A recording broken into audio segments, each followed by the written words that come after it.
خیلی دقیق به موقع اومدیم. ما خواستیم یه بازی شروع کنیم اسمش حکمه.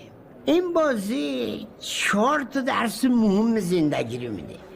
مثلا دل، عشق دیگه. اصلا آدم با عشق زندگی میکنه، درسته؟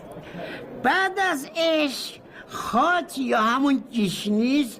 گشنیز هم که یعنی محیط زیست، طبیعت، یعنی یونجا علف، غذای حیوانات. بعضی مردم میرن غذای حیوانات رو بخورن، میگه ما گیاهخوار شدیم. آقا اون غذای حیوانات به غذای حیوانات چیکار؟ طبیعت محیط زیست چرا خراب بکنن؟ سومی چیه؟ پیچ، درختی کات، درختیه که تو تولد پیغمبر خدا چراغانه میکنن. این اسمشو از اون گرفتن. آخری یعنی دنیا فناه.